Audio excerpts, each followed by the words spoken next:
Hello, everybody. Today, we're going to have Trish from Florida who had an alien in her backyard back in 2013, and she's going to share this with us.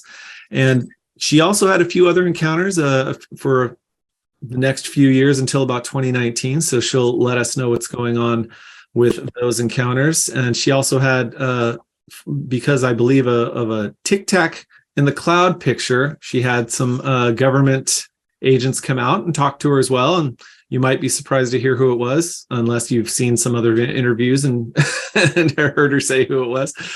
But other than that, we also have Adam and Rem. And how are you guys doing today? Good to hear. Yeah, doing good. Doing great. Excellent. Well, Trish, thank you very much for joining us today. And I guess what I'd like to start with is, before 2013, had you had any kind of paranormal or UFO type of experiences, or this was just all new to you before 2013? It was all new. Yeah. I've never had any type of alien encounters. I never really thought about aliens unless you saw something on TV, and then I went on with my life. So no, I was not involved in alien or UFO groups. I wasn't really interested in it.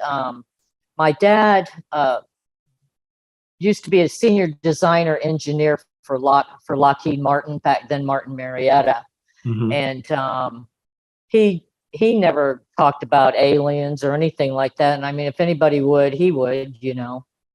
So that's as close to the space program as I got. I also personally have worked for Martin Marietta myself. I worked for them for about 4 years. I worked for a lot of government contractors over my life, as well as having been in the military. So thank you for your service. Really wasn't.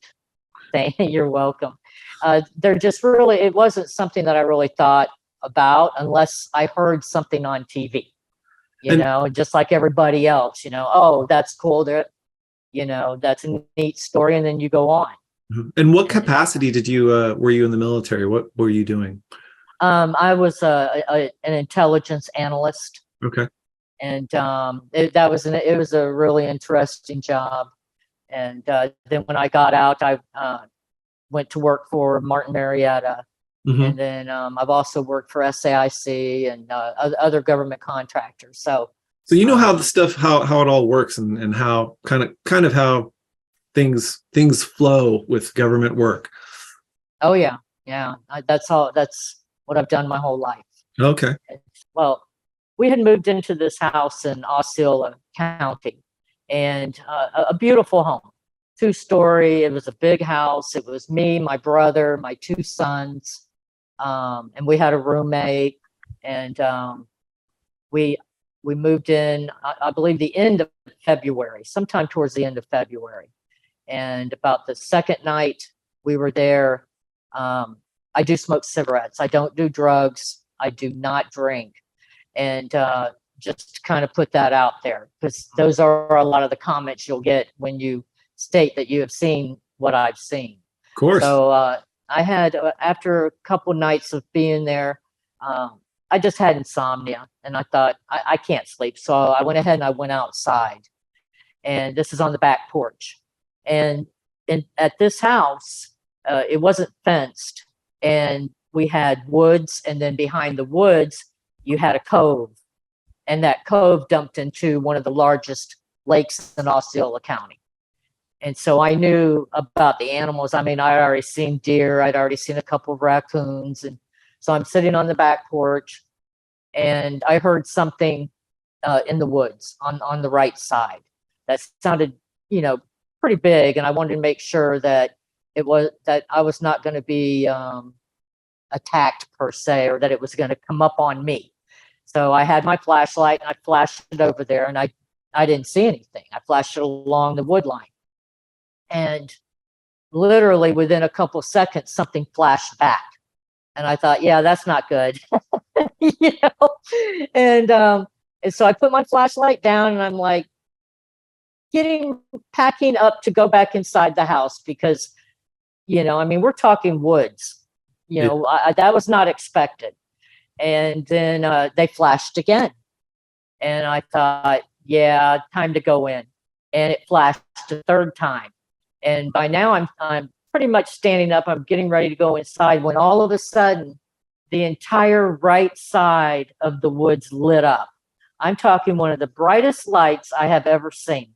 And my first thought was that it was a helicopter. And I thought, you can't put a helicopter in the woods. It has rotors. It's not going to fit in the woods. So I'm at this point really not sure what I'm looking at. I'm thinking, okay, this isn't right. And I also thought, that there probably were transients in the woods. And I went ahead and I went back inside and locked up and went to bed, and of course laid there a few minutes thinking what could have caused such a bright light. And I just let it go because I really didn't know. About 3 weeks later, I had come home from work. It was a Thursday afternoon. It was around, so I got off work at 5. I was out there in Research Parkway, so it takes me about a half an hour, 40 minutes to get home. And I'm sitting on the back porch, just relaxing. And I noticed this wavy looking thing. If you've ever seen a movie where you've seen the heat rising from the ground, they're trying to show you how hot it is in the desert. That's what it looked like a lot.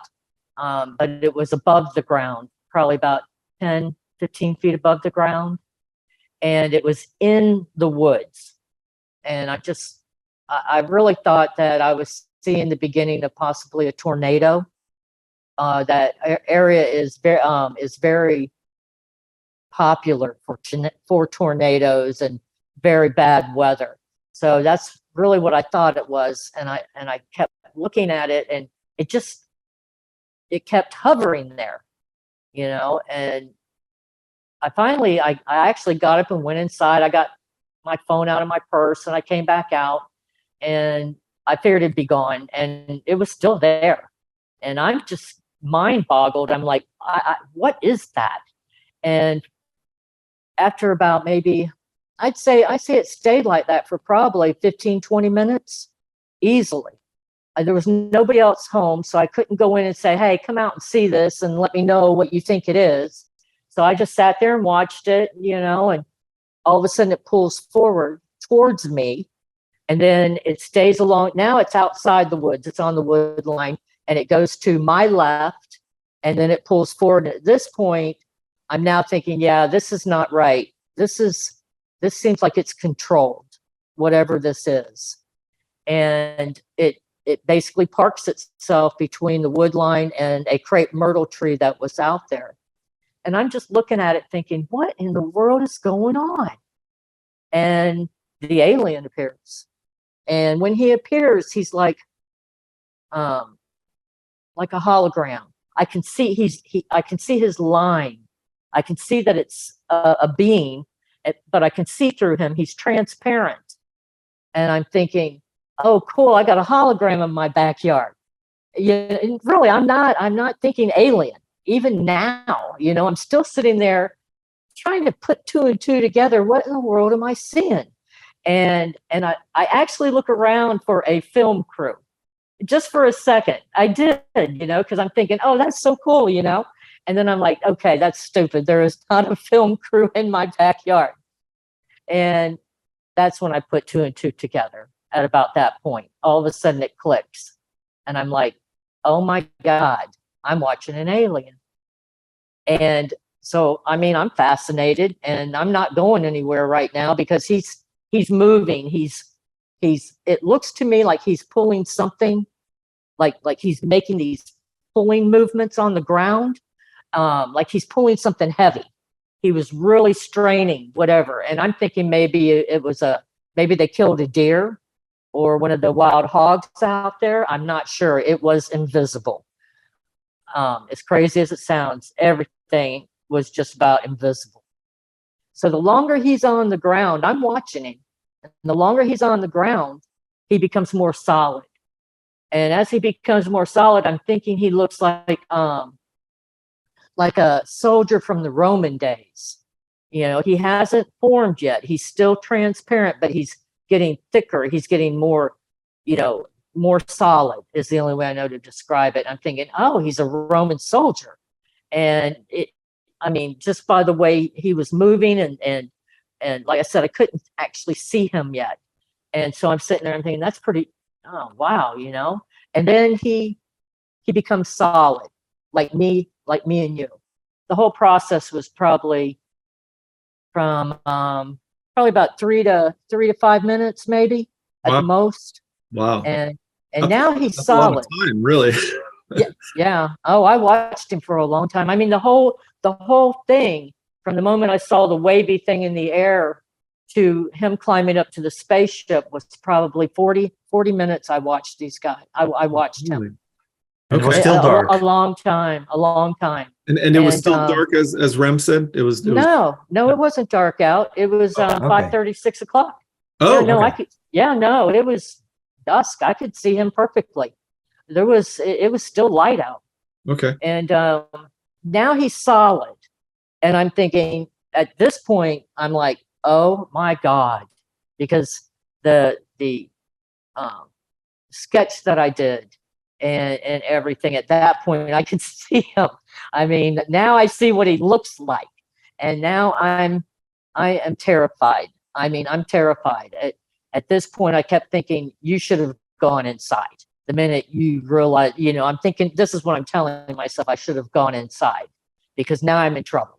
Now I see what he looks like. I know what I'm dealing with, and I'll be honest, I'm praying that he doesn't see me, because I am up against the wall by the sliding glass doors.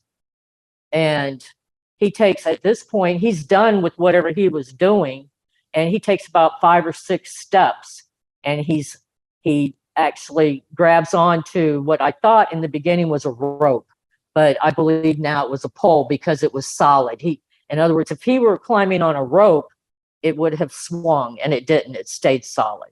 And so he takes his first step up. He grabs a pole. He takes a step up. He's got his left leg up, and he turns my way. He turns towards the porch, and I'm like, oh God, I'm so done. But he doesn't see me. So he looks in the woods. Do you remember where I told you where the real bright light was to the right? He looks in the woods over there. And he's staring in there, and I'm thinking, and I'm looking to see what he's looking at. And then he turns back around, and he takes about 1 or 2 more steps, and he just stops. And I'm breathing a sigh of relief because he did not see me. And I'm thinking, thank God. And then, like I said, he took 1 or 2 steps, and he stops, and he turns around, and he stares right at me. And I thought, because now I figured out he's climbing to a UFO. I cannot see it. It is completely invisible. You can't hear it. Nothing. I can't see the steps. I can't see the pole. I only can see him. And as soon as he stared at me, I thought, oh God, I'm probably dead. I'm probably dead. And I actually, at that point, did put my thumb on the 9 on my phone. And I thought, even if I called the police at this point, they're, number one, if they showed up, sirens blaring, and they come rushing in with guns, they're going to kill all of us. They're just going to annihilate us. And so I thought, well, worst case scenario is maybe I'll have a chance to call and at least let 911 know what happened to me. So I'm just kind of waiting, I'm waiting it out. After he looked at me, after he stared at me, he again looks in the woods behind us to the right. And I'm thinking at this point, there's other ones. There's other ones coming out of there. Why else is he looking back there? So then he repeats this process, takes a couple more steps, and the next time he stares straight in front of him. Now, I can't see the pond or anything or the other part of the woods from where I'm sitting, but I'm watching him stare in front of him, and I'm thinking there's got to be one over there. The way he's looking, there has to be another one. And then he takes another couple steps, and again, he turns around, he looks at me, stares at me, and I'm thinking, I'm being warned to just behave. Sit there, don't do anything, and I'll be all right. And I thought, if I acknowledge him, he at this point knows that I see him. because he was invisible at first. And I'm thinking maybe he doesn't know he's not cloaked anymore. And maybe he doesn't realize that I can see him. So I'm going to pretend that I can't see him. And maybe that'll save my life at this point. So he keeps staring at me though. And then he would look in the back again in the woods. He did this about 4 times. And on the 4th or 5th time, I'm sitting there and at this point I'm like, get in your spaceship. You know, I mean, I really wanted him to leave. And I counted how long he stared at me, and I counted 23 seconds. It was like that he knew he was getting ready to enter the wavy thing. And he knew that was going to be the last opportunity, I guess, for me to acknowledge his presence. And I wouldn't look at him. So as he gets to the top of these steps, he kind of like has to turn a little bit to his left, and he goes inside. And when he's inside this wavy thing, he climbs it like a rock wall. His hands are like this. And he's being very careful. He's got his head straight up. He's looking straight up. He does not turn around and look at me again. The last time he looked at me, like I said, you know, he had looked at me for about 23 seconds, entered the wavy thing. And now he's climbing like this, just like a rock wall. He's not in there very long, maybe a minute and a half. Once he climbs through, everything disappears. Everything is gone. And I'm breathing a sigh of relief because I'm still breathing. So I'm waiting. I waited probably about 2-3 minutes at the most. And I get up and I walk to the edge of the back porch, and I'm looking everywhere. I want to see the UFO. I want to see if there's any other aliens around. And there is just nothing there, nothing. And I went and sat back down and basically just was grateful that I was still alive. Mm-hmm. And that was the second encounter with him. Yeah, I have a question. Was there ever any sound involved? None. No sound. Not from him, not from the UFO. Everything was completely silent. And how would you describe the movement? Like a human being does? Yes. He had a human body, but a creature's head. His body was no different than ours at all. I saw nothing different. He wore like long johns. They were a light tan. He had on light tan gloves. He had on ankle-high boots. I did not see anything unusual about him physically from the neck down, but he had a creature's head. Very strong, powerful jawbones. He had his eyes stuck well out of their sockets. He could not close his eyes. Now, he never opened his mouth.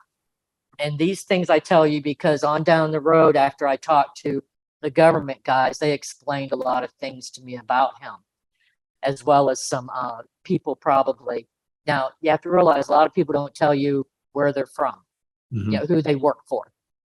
So one did tell me that he was an astrophysicist. Mm-hmm. And the other ones you could tell were most likely probably from NASA, DOD, okay, maybe possibly even the Air Force. So I have talked to a lot of people about what has happened.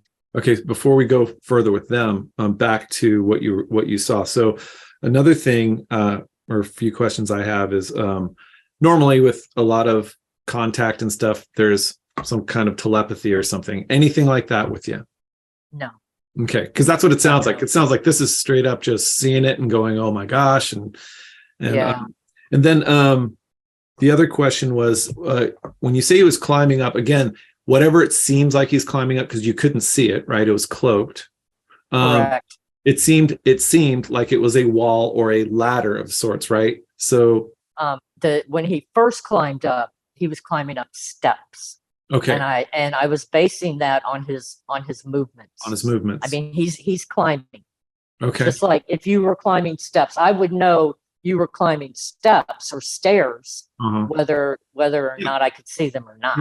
Yeah. So I went based upon movement, and his hands were like this. So there was a pole there with steps. That's strange. Until he entered the wavy thing. Then Okay. he climbed like a rock wall. That was a totally different Okay, so climb. okay, so when he starts out, he's walking like up steps. While he's walking up the steps, you see him doing this while he's Yes. in the first few, and Yes. then He's holding onto a pole. it's okay, because I'm Yep. just trying to imagine a pole while he's moving forward and up, and Yep. he's on like holding a pole of some sort. Yeah. Rem is asking, was it like to the side? Because I'm imagining if he's moving forward, No. the pole would be No. in the way. Whatever he was, however he was doing it, the steps were in front of the pole, and he's holding onto the pole, and he's climbing steps. Oh, Am I making sense? So the pole would be as though he's got be something to behind keep himself behind the steady or steps. something. Oh, Correct. wow. Yeah. Okay. And then I know. Odd, huh? yeah, it's weird Yeah. because I mean It normally sounds weird. for most abductions, and not that this was an abduction, but normally it seems like these guys float in and out. But this is Right. also not your normal looking ET Alien. per se, or alien, because No. of his eyes, and I know that you have your other ideas about what his eyes might have been. But before we go on Yeah. there, so he was stepping up, kind of holding a pole of some sort while he was walking up a set of stairs of sorts that were cloaked. And then from there, he hit a ladder of some sorts and started climbing. Is that correct? He climbed into the wavy thing. Okay, and the wavy thing is a cloaked craft, we're guessing, correct? It is, yes. Because how many Yes. feet above the ground is he at this point when he climbs up and into the cloak? The wavy thing was about 10 feet off the ground at that point, 10 to 12 feet off the ground. It wasn't very high. He didn't have to climb very many steps, but Okay. he was in no hurry. He took his time. Okay. Yeah, I mean, I believe that he was ensuring the other ones were making it safely up, and that's why when he was in no hurry. Okay. He just one at a time. But I didn't see the other ones. You have to understand, I didn't see anybody but him. You're just making the assumption that he was, because he kept looking over at something, and I'm pretty sure there were other ones. I doubt he was down there by himself. Okay, so then after he makes these steps up with the pole, he hits a ladder and goes and it starts climbing into the I'm going to just call it a cloaked craft, and that's when you see him and his hands. And I wanted to ask, Yes. could you see his hands? What kind of hands did he have? What did they look like? What was They look like ours. They look like us. 5 digits? He had gloves on. Yeah, they were normal hands. Yeah, And they he were, was just, and he. If you've ever seen you know how like people climb rock walls, Yeah. you know, like at amusement parks, like Mhm. that. and what, And they were cupped. It And- was like whatever he was doing, it was cupped, and he was being very careful. And I think because he didn't want to fall. okay, and You know then what I'm saying? So he was very careful inside the wavy thing. okay, And then the wavy thing had to have been a part of the craft. sure. Because once he went through it, what I've been told is he shut the hatch, and that's why everything disappeared.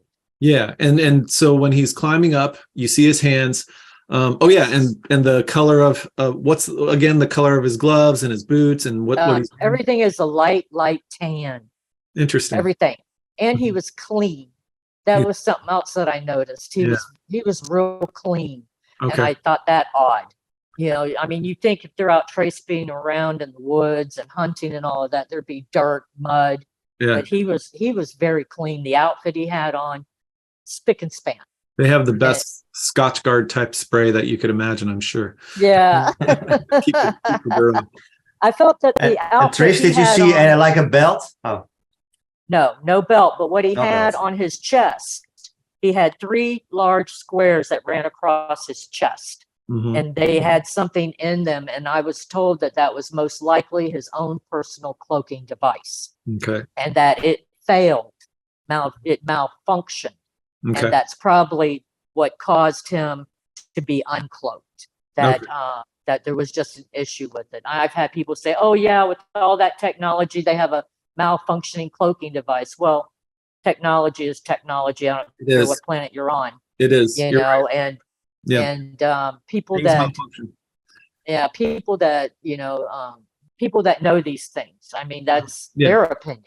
This Yeah. is not coming from me. They're telling me this Right. stuff that they believed it failed, and That's the only reason I saw him. Otherwise, if you think about it, if it hadn't, Uh-huh. I would never have known what the wavy thing was. Never. Right.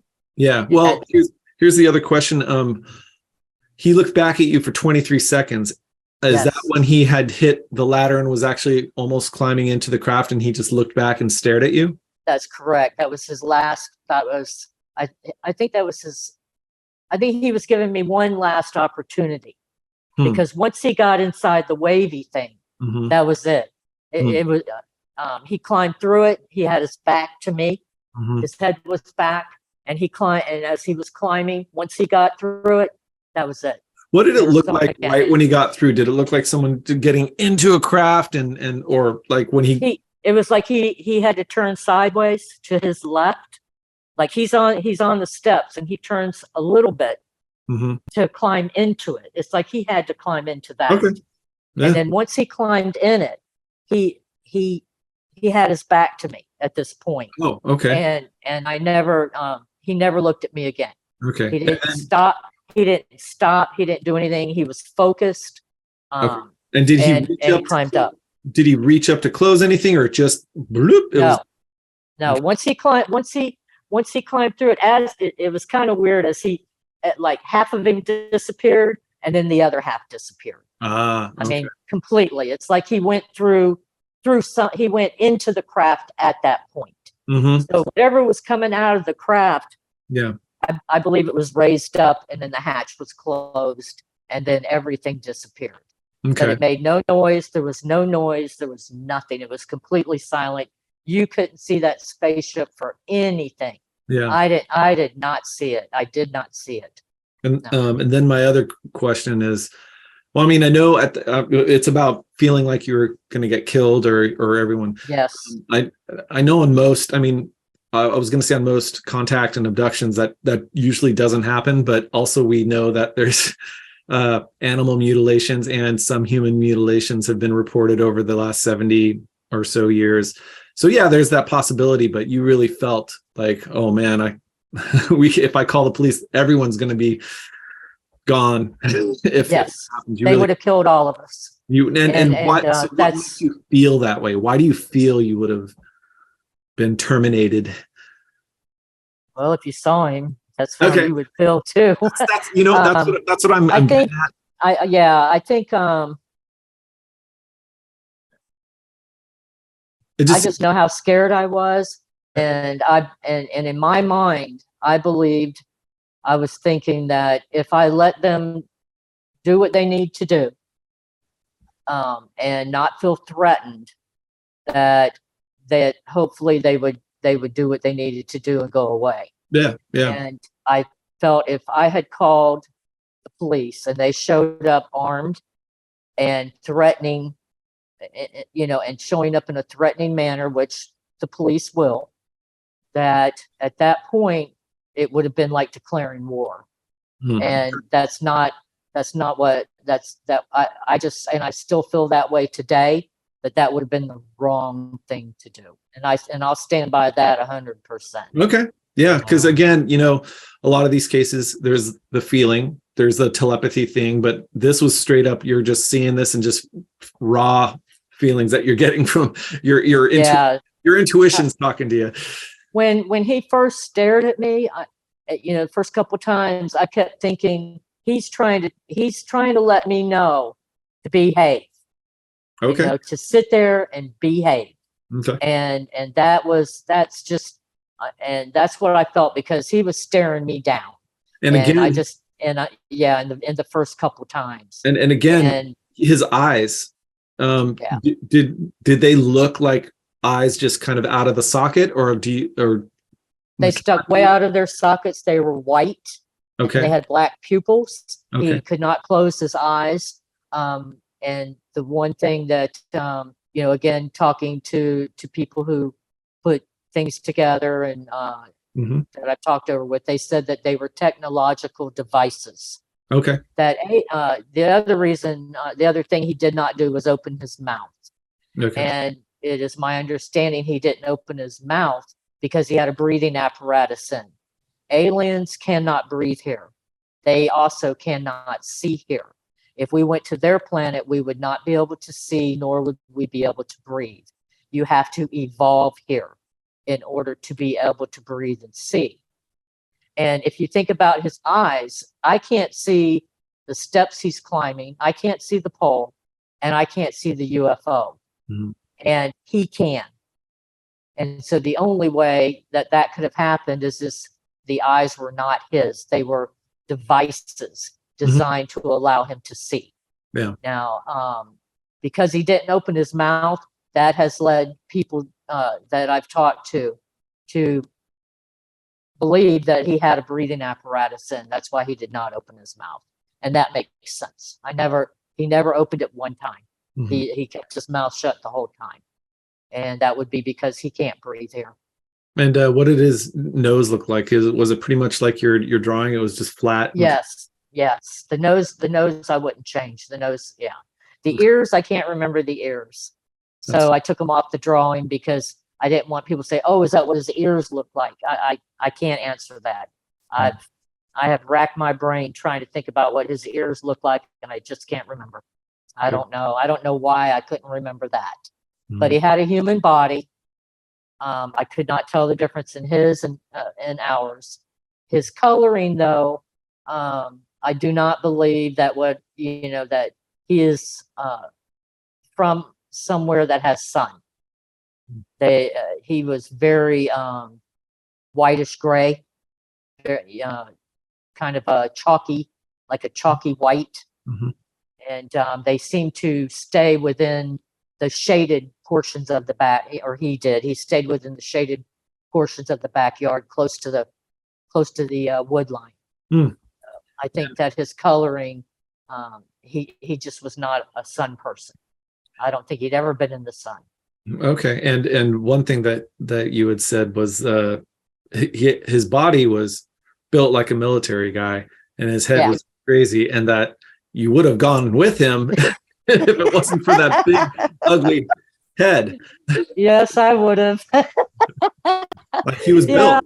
I kept looking at him thinking, this is a soldier. This is military. Mhm. He was very well built. He obviously took very good care of himself, and and I kept thinking, I mean, I'm a girl. If you could just take his head off, I probably would have left with him. Yeah.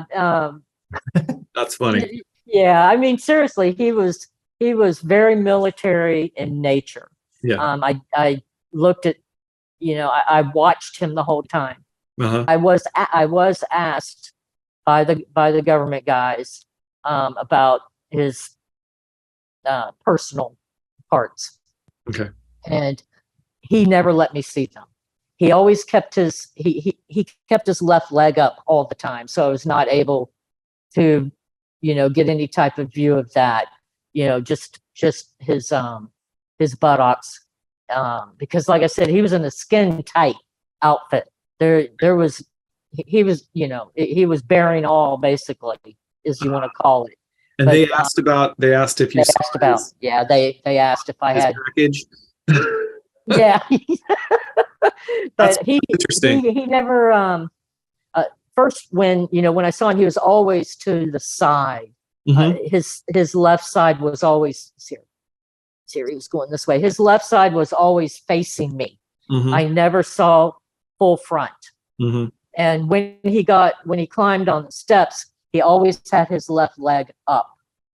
And so as far as the waist down, I never saw anything. Wow. So what I saw were his arms, legs, and chest and stomach, and that was it. Okay. Well, Yeah, but he was definitely very well built. okay. All right. Well, then, if you guys have any other questions, I was going to move on to the next event. Several days later, and you had a witness to this. Yeah. You believe he returned around 2 a.m. Yes. So did the government guys. It was around 1, 2 o'clock in the morning. I'd say closer to 2. And we had the sliding glass doors. Now, after my first sighting with him, I made sure every night. I mean, OCD city. every night I went through that house and made sure the windows were locked down, the doors were locked. I warned everyone in the house to be sure to keep the doors and stuff locked, and they just thought I was being, overprotective. At this point, did they know what you had seen No, nights before? Okay. no, they didn't know for 4 years. I didn't tell them until I finally came out and told anybody. So Okay. Yeah, I'm keeping all this in. Yeah, I'm keeping this inside. Again, about 2:00 in the morning. The house was a 2-story home. My room was literally, if you came through those sliding glass doors, my room was almost directly in front of them on the other side of the house, other side of the living room, and sound asleep. And you could hear something literally grab the doors and just jerk them as hard as possible.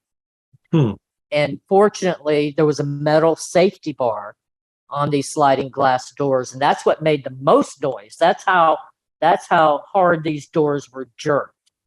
And when I heard that, the first thing I thought was, "Oh God, that's him." There wasn't no other thought. I'm like, he's back. From whatever mission they were on, he's back.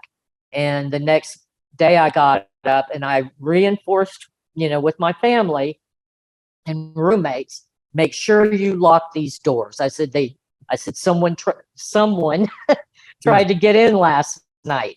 And my brother was sitting over on the couch. He's like, "Oh yeah, right." And Shar from upstairs, one of the roommates, she yells down, she goes, "I heard him." Or not him. She goes, "I heard it too." So it woke her up out of a dead sleep as well. That's how hard those sliding glass doors were jerked open, or they tried. How many times did you hear the door? Just one time. One time. I mean, whatever jerked on those doors used everything they had, because they were determined to come inside. The government guys that I talked to said that most likely what happened was when I stood up and I went to the edge of the carport, the back porch, and looked around. At that point, he goes, "They were watching you. And at that point, they knew that you had seen him and that they probably felt you were rude and they were going to come get you." Yeah, that I was being very inhospitable. That's interesting that you were rude and being inhospitable. That's something I don't normally hear. I know. Well, and I agreed with them, though. I agreed with them. And, you got to think, you're an alien. You're on a foreign planet. You're showing yourself to this woman, right? I mean, you're letting her know, "I'm here. Say hi. Do something. Don't ignore me." And they locked the door. And and I ignore him, and I pretend he isn't there. And then I stand up and I go to the back of the porch and I'm looking around. And the one government guy, he says, "They probably were offended." He goes, "They're here from another planet trying to meet a human, and you ignore them." Well, they weren't trying to meet you at all. He was not trying to meet you at all. That's why I find that just kind of odd, because I mean, if they wanted to meet you, he would have just I don't know. I would think he would have saluted me or done something, just walked over. Yeah, but I'm also wondering in their protocol possibly that they're not allowed to do that. I would think so too. You know what I mean? That they're not allowed that time directish engage. That they're not allowed to. Yeah, that they're not allowed to engage. Yeah. Unless we engage. Yeah. And I think that's probably why they play with our Navy guys and pilots and stuff, that they don't know how else to get our attention. Yeah. And I think they're trying to tell us we're here. Yeah. You're not alone, but they don't know how to meet us and they don't know who to meet. Right. And that is why I think that he let me know that they were okay. Yeah. After that, he showed me his spaceships, and some pretty cool things. Yeah. So I guess the other interesting thing that I wanted to point out was trying to get into your house, because typically with Grays and others, they don't need to try. They just go through the walls and windows, and it's no, he's solid like you. Well, they are too, for the most part. From many stories you hear, they can be solid. They can be not. But it's interesting because I think you also had mentioned that the government guy said that this is a new species visiting or something to that effect. So yeah, maybe as advanced as they are, they're not there yet. You know, they're not able to walk through walls and windows or something. So, but I think that if you leave your doors unlocked, they can open them and come in, and you won't know they're there. Yeah, if they're solid, because of their cloaking capabilities are amazing. Oh yeah, and he could literally be sitting right here, and I would have no idea. Yeah, you know what I'm saying? I mean, it's kind of scary. Yeah. Oh, absolutely. Well, but, that's the other thing is, why would they come back and try to open your door, or what would have been the purpose? And we'll never know. That's what sucks. I think he was mad. Yeah, I think that would have been an abduction. What everybody calls an abduction at that point. we'll never know, and you know, thankfully, we'll never know. Yeah, I know. Well, there are also a lot of people who describe poltergeist experiences after they have after they have an encounter. Mm-hmm. So it's also possible that it maybe was because you only heard it. Mm-hmm. Maybe it was some kind of poltergeist kind of experience, like a paranormal, or it could have appearance. Yeah, or it could have been them mad. Yeah. But what I want to know is, what was the first time that you came into contact with these government people? Was it after you reported it? That's coming. Hold on. Oh, sorry. Yeah. Hold on to that thought. We're coming to that. We're going down the list. So let's move on to what happened a few years later with Hurricane Matthew on its way. Yeah, Hurricane Matthew. By now I've got a fence up. We had a bobcat trying to attack one of my cats, so we put up just a plastic fence around the backyard. And I was just sitting out there one night, and Katie, she was sitting at the fence looking over by the pond, and she comes back and she looks at me, and she walks back to the fence and stares out there again, and she comes back, and now the hurricane's getting ready to hit. I think that was Matthew. Mm-hmm. And she comes back, she stares at me again, like, you need to come look at this, you know? And she goes back to the fence and she's staring out again. I'm like, okay, obviously there's something out there she wants me to look at. Is that the picture? Did you take a picture of her doing this? Yeah. She's looking to the right though. That there were a couple of things that happened that night. I'll share that. Yeah. So I go to the fence, and I look out towards the pond. Now that's to the east. That's to the left. Yeah, there she is. She was such a good cat. But she's looking over here though. Okay. And she's looking to the right in this photo. Uh-huh. But when she first alerted me, she was looking the other way. Okay. And when I walked over there, we had these tall oak trees, and above these trees was strobe lights, and no helicopter, no aircraft. There was nothing there but the strobe lights. And it did this for probably about 10, 15 minutes. I grabbed myself, I ran back, got my cell phone, tried to videotape it. Pitch black. Nothing came out. So I ran inside and got my camera. Because by now, I'm fully loaded with cameras and everything. You know, I mean, I'm going to catch this daggone alien. So I ran in and I got my camera and came back out. And it was a really good camera. It had night vision. I made sure that when I bought it, it had night vision. It had infrared capabilities, everything. So I take my first photo, pitch black. I videotape, pitch black. And I'm just standing there going, I don't know what else to do. I cannot get a break. I don't know how they're able to do that. And I think it comes from their end. Something they are doing, something they are transmitting stops us from getting a good photo. Yeah, because I was going to say, that typically that happens quite a bit. I just know that I've not been able to get very good pictures of them. Later that night though, she's looking to the right, the photo that you just showed. Mm-hmm. And I I'm watching her because, by now the strobe lights have stopped. And so I'm just sitting there, and now she's looking over to the right, and I still have my camera. I'm ready to go in case something does happen. And that's when you see the light in the woods. And that was from my camera. I was actually able to capture that night. There, that's the light in the woods. Oh, and then the photo is where the light was. okay. And if you see right there in the center where you can see the opening in the woods where something constantly goes in and out of there. Oh, okay. Yeah. That's where I was able to get the light at. I wanted to show a daytime photo because, at nighttime, I mean, you can't really see too much, but yeah. And every once in a while I would see a bright light come out of those woods. And this photo was taken looking at the woods there? Yes. Okay. Katie was looking in the woods, and I got up and I saw the light again. It's not the first time I'd seen it. Okay. And it wasn't or what was the shape? It would just be a bright light. Okay. Does it appear just to be white, or is it any different colors, or? No, it's just a bright white light. Interesting.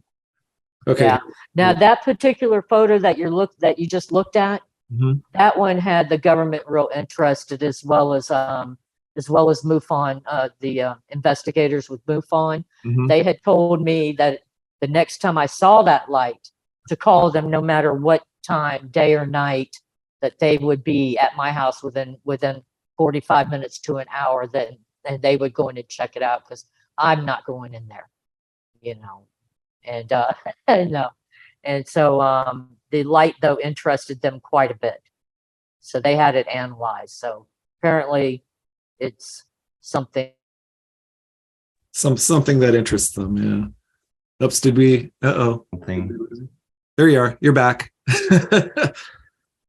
So you got a picture of the strobe light. We just saw that, and there was no helicopter. It was just a light in the woods.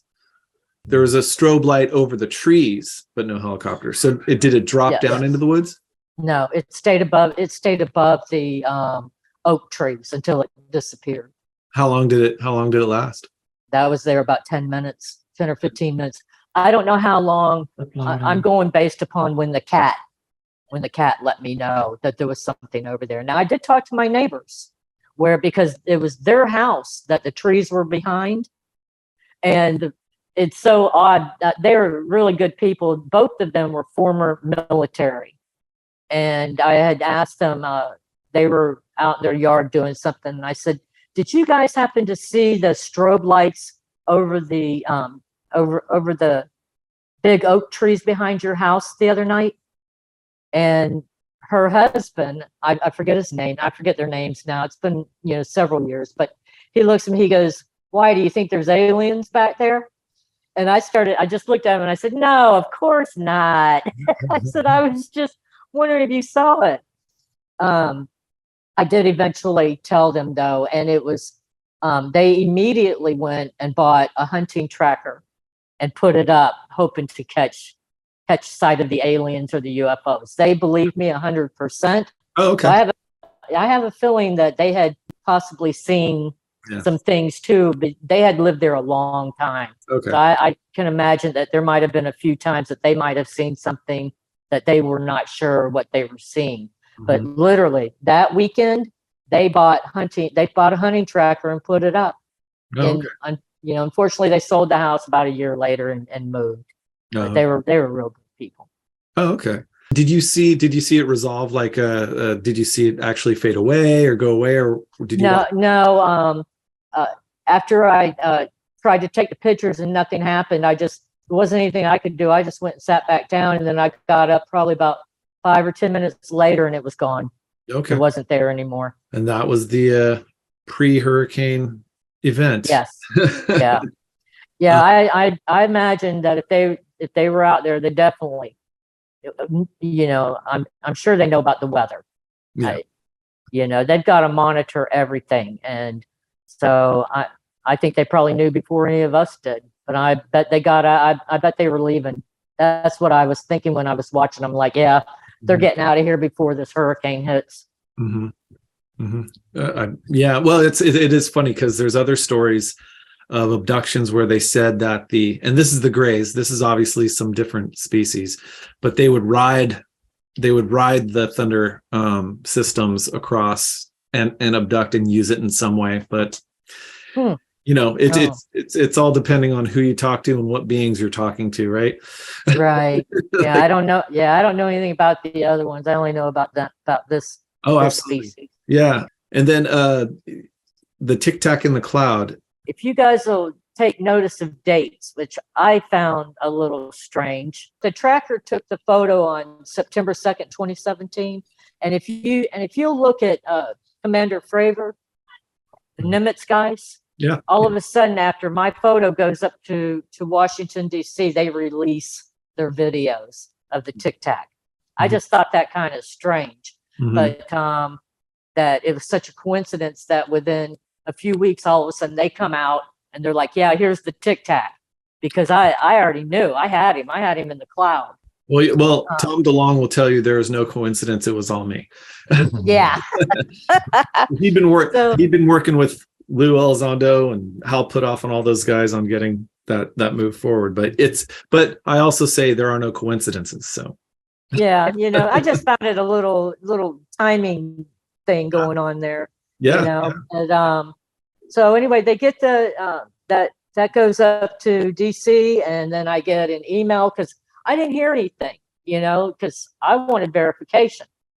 And I get it. I send an email to John and I said, so, what do you think of the photo? This is a couple weeks later. And he comes back and said, basically that there were, he emailed me back and he said that major players are involved after seeing the UFO photo.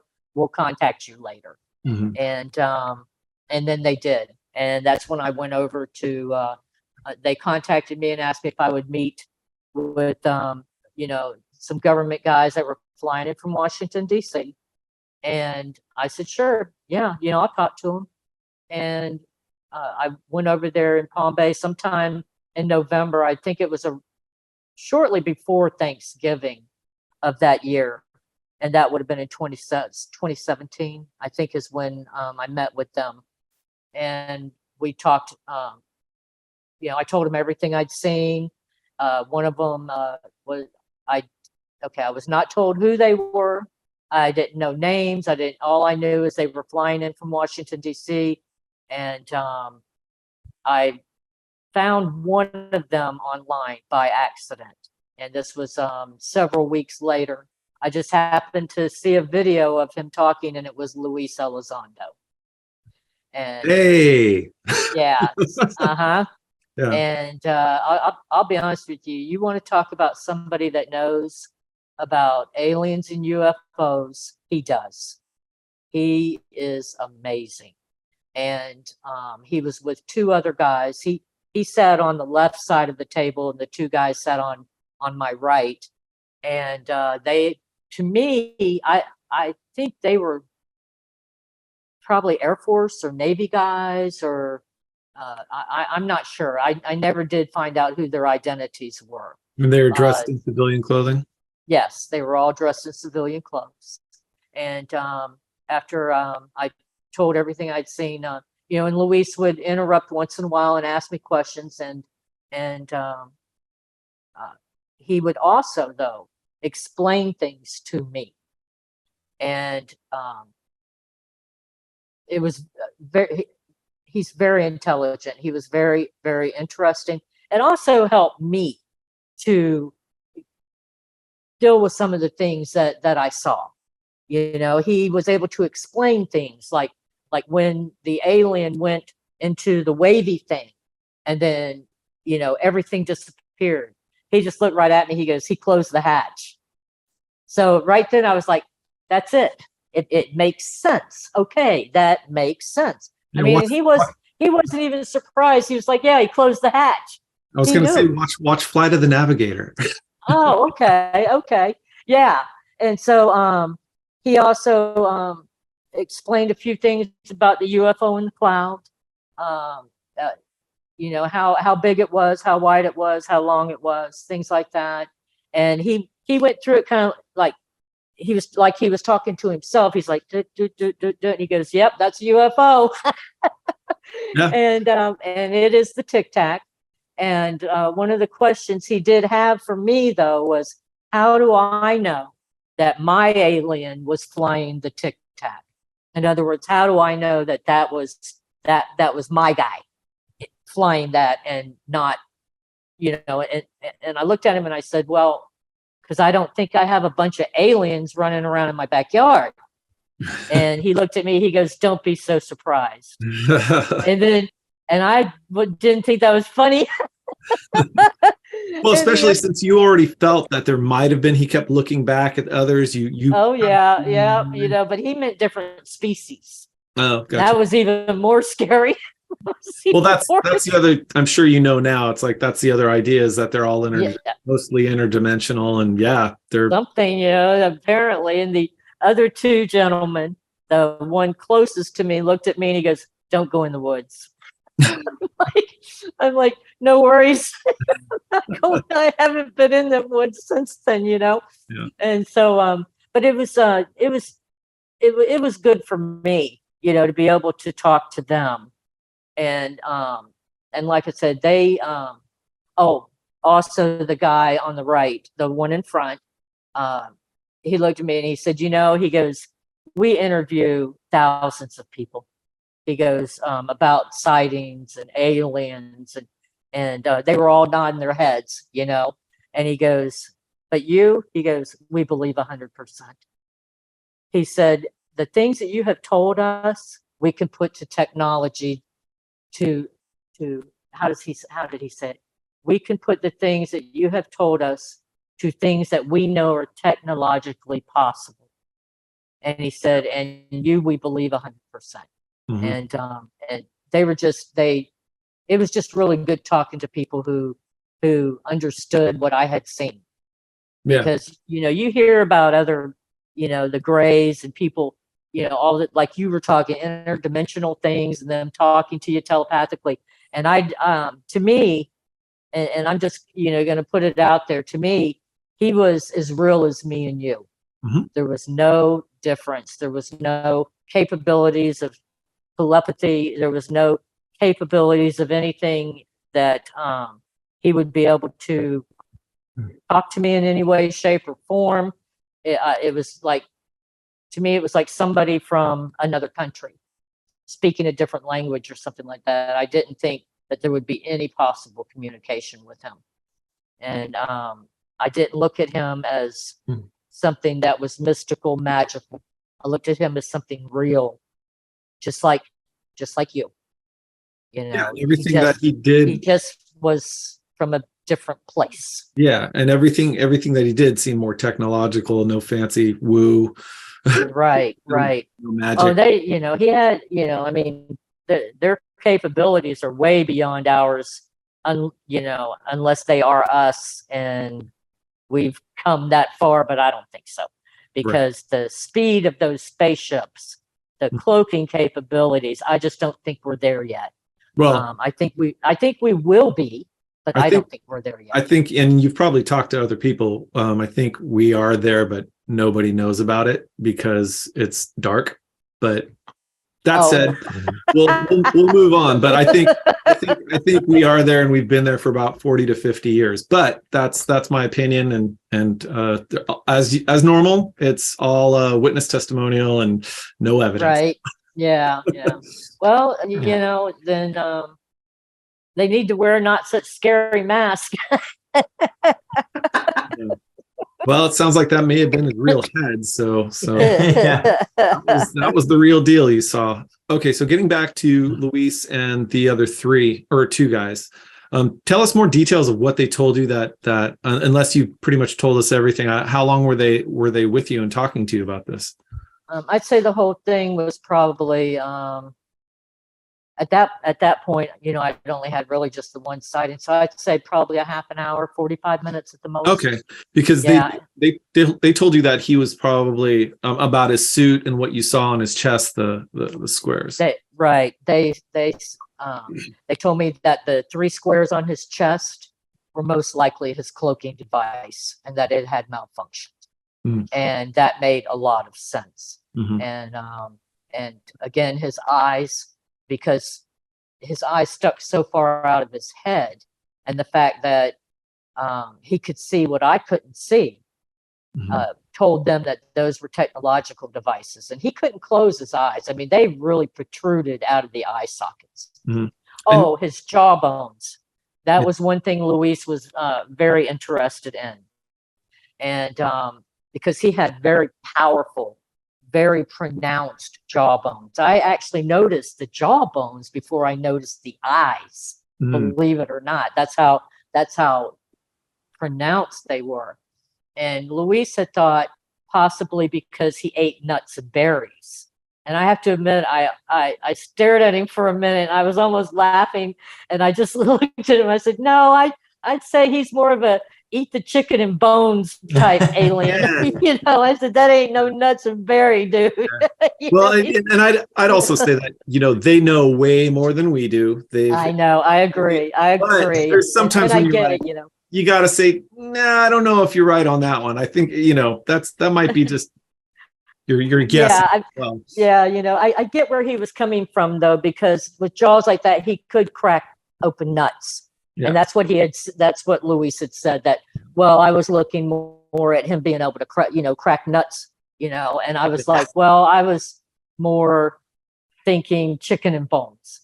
And I even remember some woman one time said, well, why don't you just put a bowl of food out there for him and maybe he'll show back up? And I'm like, okay, well, first of all, he's not a dog, but, you know, but I looked at her and I said, no, I said, now if I tied a goat up out there, he might come back, you know, but a bowl of food, he's not coming for that. You know, he might come for that goat or that little baby cow, but he's not coming for that, you know? So, yeah, Luis was very, you know, very interested in the spaceship, in the UFO. And like I said, I think the purpose of the meeting, because he had already seen the UFO that had been sent to him already. I already knew that. I think it was to validate me, to see if I, you know, was crazy.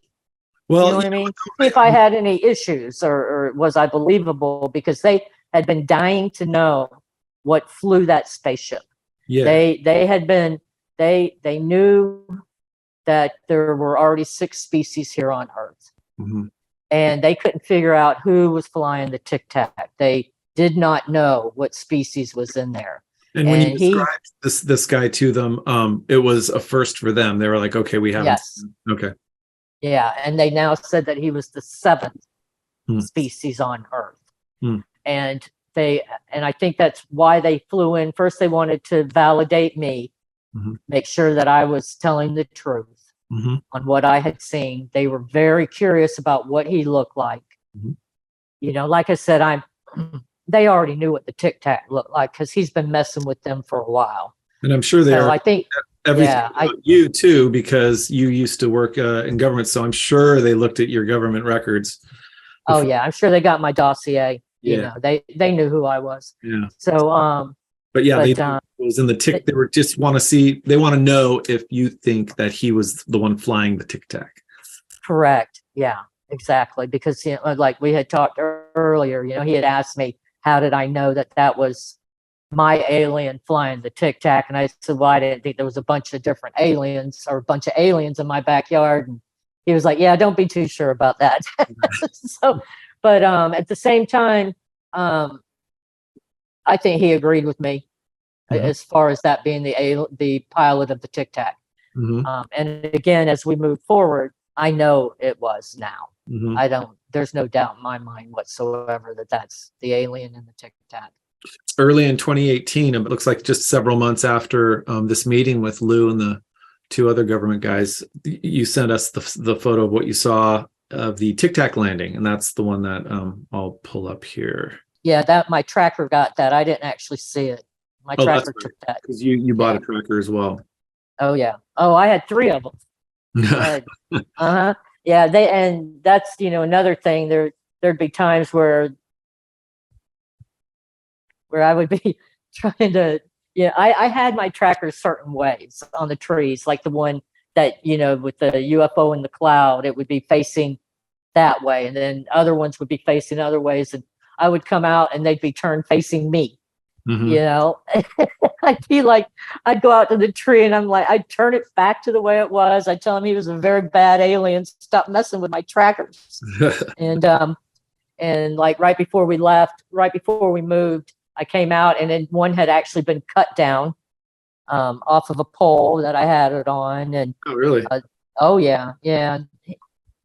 Did you? And, well, I was going to ask when it was cut down, did you happen to like look at how it was cut? Was it a clean cut, or it was a clean cut? It looked like it was done with a knife or some type of sharp object. Mm-hmm. And the thing about it is there was never anyone in the photos. I mean, I should have seen something cross over in front of that camera that was cutting it down. Mm-hmm. And there was never anything there. So we've got fully cloaked aliens in the backyard. So I wouldn't be surprised. And so on this picture that we're looking at, there he is. There you go. And then I put it in the Photoshop and did a little more enhancement, and that's kind of he's to the east. He's to the east. He's probably over one of the largest cattle ranches. There's a huge cattle ranch that starts on that road, and literally I think it's like 20,000 acre cattle ranch over there. Runs along 192. And I can't remember how I got in touch with this one group, or they got in touch with me. And or I posted it maybe on Facebook or something, and they picked up on it. And I had said, he was taking off, and they came back to me and they said, no, he's not. We put him on a big screen, and he goes, and he said, no, he's not. He's landing. And they agreed that was the Tic Tac as well. And that's a pretty good photo. And again, then I never heard from them again. And why did he think they were landing instead of taking off? Or he didn't tell me. He just said they put it on a big screen and he was landing, and then that was the end of the conversation. And who was this again? This was John. No. This was some group out of North Carolina, I believe, or South Carolina. Yeah, I had posted it on a UFO website on Facebook, and he had come in and got it and came back and replied to me and said, no, he's landing. So they knew. I don't know. It was a group out in North Carolina, and they studied it quite a bit. Okay. And then then it disappeared. A lot of the, anytime I post these photos, they disappear. They're removed off. Yeah, you're not the only one. Our moderator Caspian, he couldn't make it today, but he's a lifetime experiencer and abductee, and he and his mother have had experiences, and he said, for the life of me, we have taken so many pictures and they disappear. And he said usually they'd see it, but then they disappear. So I even get yelled at on those sites, so I just quit. I've unfriended myself on all of them, and I got yelled at the last time that said, you are not allowed to post anything on our website, and they defriended me. That's fine. Like, okay, that's fine with me. I don't care. You want to know the truth or not, and yeah, I even got defriended off the MUFON website online. Yeah. It is what it is. I don't care.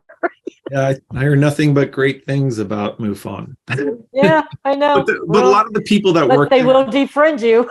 Yeah, but a lot of the people that work there and are volunteering are great, but it seems like the higher ups are the ones that there seems to be troubles. But I can't speak to that other than what I've heard. Well, this was the Facebook MUFON site, so I don't think they're I don't think it's run by MUFON themselves. Okay. I've always had very good rapport with MUFON members and stuff. This was like Facebook, and then it's called MUFON. I don't think it's really MUFON. You know what I mean? Official? Yeah, I don't think it's an official site. Yeah, they kicked me off too. A few months later, it was about super fast speeds of light. Looked like bullets fired at you. The laser bullets. They look like laser bullets. I'd gotten up. I'd been on the back porch. It was night. It was dark. And I'm telling you, it was so fast that I wasn't sure I saw what I thought I saw. And it was multi-colored laser bullets. That's the only way I can describe Tracer. I want to say tracers. like tracers. Tracer bullets. Yeah, a lot like that. That was fired at me, but about 25 feet away, about the middle of the backyard. So they were so emanating fast. I wasn't sure. That's how fast. I thought, did I see that? I mean, and I didn't want to. I wasn't sure. So the next night, I was doing the same thing. Just, standing up and stretching, walking around. And this time they were fired 10 feet from me. And, Can you tell me slowed down a little bit so I could see them. And the direction. So you're in the backyard and they're coming from and going to. Tell me. It's up. They're coming from the east. Okay. Like above my house. And just fast. I mean, just kind of like we're here, I'm back type thing is how I felt. I mean, he wasn't trying to hurt me. And going across the sky? No, they came right at me like he was going to shoot me, but like a warn, like, how you would do a warning shot, like if you, like 10 feet away from me. I mean, if he wanted to hit me, he'd hit me. And what I'm looking for is kind of more description. So you're sitting in the backyard, you see up towards the east.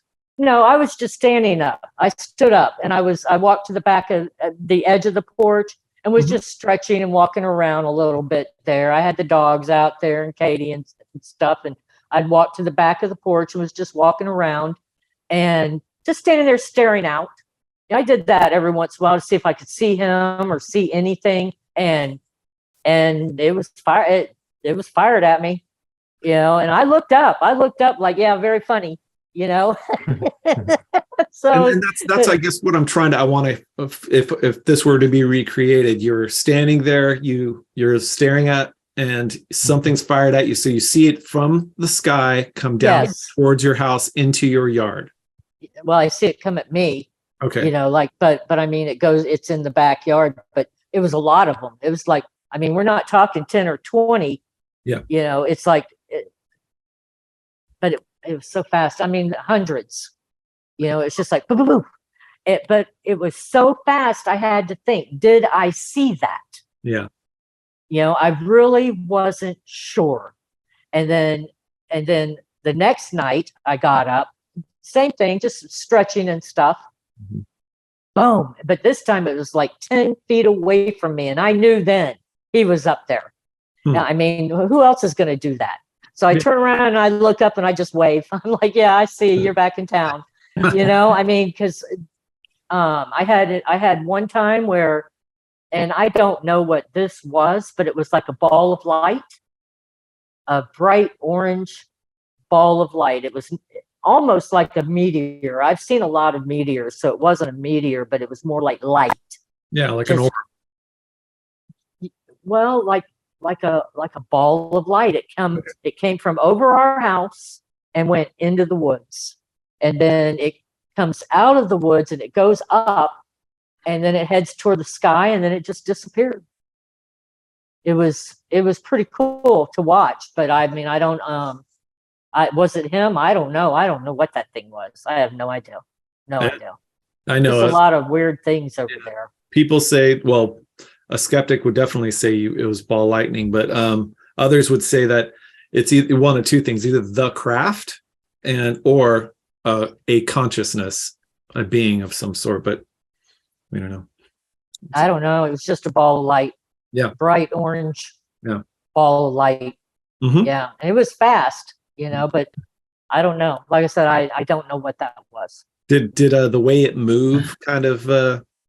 Did you notice the way it moved? It was moving like it was going somewhere. Mm-hmm. You know what I'm saying? In other words, it just wasn't falling out of the sky like a meteor would do. Mm-hmm. Because I mean, they're on a straight trajectory. Mm-hmm. This thing actually was like it came in over the house like this, and then it went straight, went into the woods, and then it come back out. Meteors don't do that. Yeah. When they fall. I mean, this thing was flying. Let's put it that way. Yeah. It seemed to be, Trish, what I want to ask, the location where you lived, the other house, do you think that it had some involvement, the location with your sightings? Maybe, some people live on these ley lines, these lines, magnetic lines, and they have more paranormal activity than other locations or houses. Yeah, I think because the backyard and the woods backed up to one of the largest lakes in Osceola County, that has something to do with it.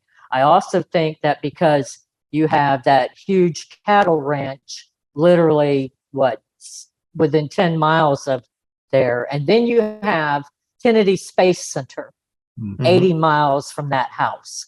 You have Patrick Air Force Base about 60 miles from the house. Yes. You also have a huge naval shipyard in Jacksonville, which is probably about 250 miles from the house. So I think it just happened to be, for whatever reason, the lakes and the cattle ranches and the distance between certain key places is why they were there. yeah. I mean, that's my analysis of why they were in that area. Sure. And I do know that they watched the launches. I don't have any doubt about that at all. My hunting trackers on a normal day would take about 130 pictures, anywhere from 75 to about 130, 150 max. And you would always see birds. You'd see little animals running around in them, but anywhere between 3 to 2 days before a launch, those trackers would take up to 4,000 photos in a 24-hour period of time. I can even provide an email to you where I'm complaining to John Gagnon because it takes me hours. It would take me hours to go through all the photos. But what were all the extra photos of? And there was nothing in them. That's what would get me so mad. They were just triggered. Not even a bird. Not even a bird. It's like, that is another thing too that I found that I found common and unusual in my normal photos. I'm going to get a deer. I'm going to get a raccoon, a possum, birds. But right before the launch, and in those anywhere literally 2,000 to 4,000, sometimes 6,000 photos. This is one tracker taking these amounts. I'm talking each tracker taking up to 2,000 to 4,000 photos each. There's nothing in them. I would There's love not to even know a bird. if other people that have trackers have that same. I've never heard that. Yeah. I would wonder if other people that have trackers have that same issue. I wouldn't even have to look to see if there was a launch. You know what I'm talking about? Go online and get the schedule. Never. The minute I saw those trackers hitting 1,000, I knew right then that there was a launch. And I even would send an email to John. John, I'm not even looking. I haven't looked, but I'm telling you now, we got a launch coming up. And he'd come back with a little happy face or, you're right, but I mean, and I'll send you an email where I'm telling John, here we go again, John, 2,500 photos, I'll send you what I find.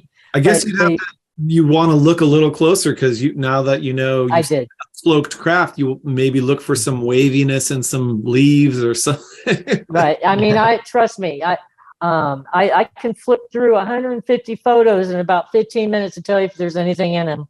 I have looked through hundreds of thousands of them, I think, and I can tell when something's out of, you know what I mean? Something's not right. Yeah. So, but yeah, and I'll send you the email where I'm telling John, and there must be a launch because my trackers just took, I think it was 2,600 and something photos, but that became something that I became aware of. When they'd start hitting those numbers. Never heard I that. knew that Yeah, I knew there was going to be a launch. That's because there was a lot of activity back there. It reminds me of the activity that happens with random number generators that some of the scientists have set up, like before a world event or something. The random number generators will start hyping up a little. But unless there's other questions from Adam, I was going to move on. Yeah. Oh, sorry. Adam, do you have questions? Not directly, but the work that Leif was referring to is the work of Roger Nelson. Does the work with like the RNG nodes that are set across the globe, and there's some really interesting data. Is the SpaceX there also or not at the Kennedy? Yes. Or is it some? Okay, because there was this rocket of Elon Musk that was destroyed. Remember? And it was about to launch, and then it was destroyed, and they saw something moving very fast alongside the. Looks like a Tic Tac, didn't it? Yeah, it was something very fast. And it was very strange. That I know. Yes, and I saw that. I saw that video. Yeah, I believe that totally. That these pictures would be made in the thousands before a launch.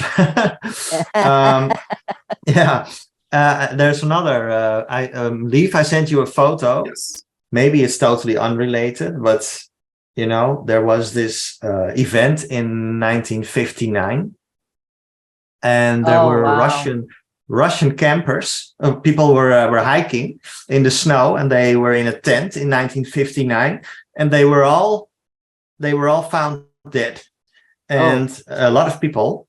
And it was Dyatlov Pass or something. It's the Dyatlov Pass incident. Yeah. But the point is that they made these pictures. These were the last pictures they made, and they found their cameras. And this is literally what they photographed because they saw something. They cut open the tent from the inside because they were in panic. And so when I hear your story, Trish, about this ferocious being, and I'm like, okay, maybe we can connect this to 1959, the case in which people were literally slaughtered. One guy, his entire face was blown apart with such a force that even the authorities in Russia said this was a paranormal force because we cannot explain this with a normal. So they say, no, it was an avalanche, but that totally doesn't make sense. So I totally believe that every now and then in human history, there are like the missing 411, that the people disappear, people are found mutilated, or maybe it has a relation with this. It's possible. You never know. And in that Dyatlov Pass, it is worth noting that one of the people did have what I believe eyes were the no fluid in their bodies, just like a cow mutilation. Which it's a total mystery. Yeah. And it remains a mystery until you take into account that this possibly had extraterrestrial explanation or interdimensional, whatever.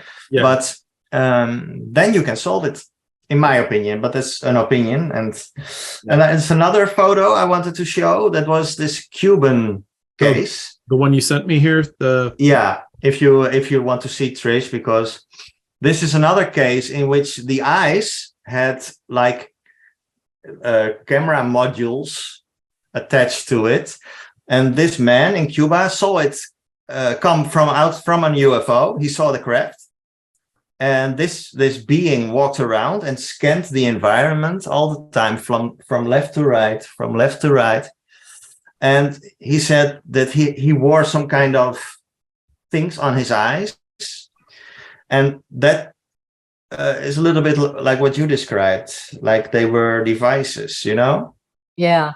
So it's consistent. It's consistent with other cases. That is what I want to point out. Okay. Also, Terry Lovelace's case, he looks like some type of hybrid being. It almost looks like he drew, but they're wearing some type of goggles or some type of almost like glasses. So it seems to be. I also know another experiencer too that described a hybrid being on a craft with a type of goggle that was used for was almost used for measuring whatever type of medical assessment they're trying to do. Essentially, was technology. Yeah, so it is consistent. Yeah, with other cases. Except again, for you, Trish, what you saw looked like eyeballs out of the socket. Didn't look like a device at all. They just looked like eyeballs. You could see pupils. Well, they were white with black pupils, but no, I did not. When I saw his eyes, I did not think they could be his eyes. Oh, okay. Because he couldn't blink. That made no sense, and he could see what I couldn't see. He could see the steps that he climbed. He could see the UFO. He could see the pole. He could see all of that, whatever he was pulling on the ground, but I couldn't see it. So basically, that tells you that those are technological devices. Yeah. That, because like I said, he could see what I couldn't see. Okay. And if those been his real eyes, he wouldn't have been able to see anything on Earth. Yeah. All right. Well, with that, I'd say we'll move on to possibly him following you home from work. Oh, it was him. I don't care what anybody says. There's no other reason any other alien should be following me home. And if there is, I need a bodyguard. Yeah, well, I mean, at this point, you could almost say you're both entangled in some way, and so yeah. Well, on my way to work. This is still 2018. Yeah. But there was an incident on my way to work that I thought was kind of important, and that's where I saw a UFO in a cloud, in a huge white cloud. I was on the 417, and it was where the 417 and the 408 goes underneath the 417, the 408. In this huge white cloud was a dull black spaceship. It was nose up. It didn't have any wings. It didn't have a tail. It didn't have rotors. It did have something that looked like Will Wells, towards the nose part of it. And it was a dull black, and it had some type of coating on the outside. It was about the size, a little bit bigger than one of our fighter jets, but it looked heavy, like a very heavy craft, and it was gravitating in this white cloud. And the shape of it was what? Like a jet without wings or anything like that. It like a rock. Cigar. It looked no, but wasn't the cigar one at all. It was like a jet. Okay. It was almost, but it was, heavy. It looked prehistoric.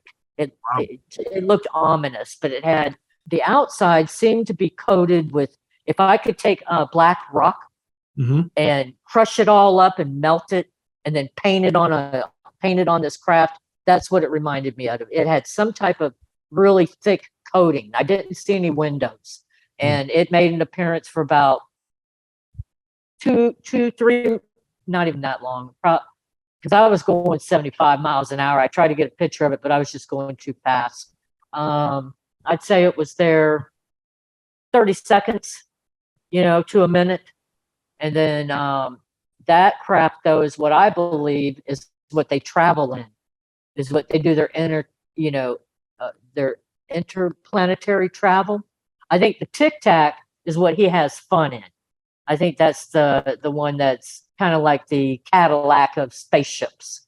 Yeah, no, that's not it either. If you saw the one closest to it was when NASA the space shuttle had been approached by what looked to be a UFO. It was kind of like in rock formation in a way. That would be closer to what I'm talking about. But the that Black was Knight, maybe. Huh? There's also the Black Knight satellite. Maybe. Yeah, I've heard about the Black Knight, and that would be close.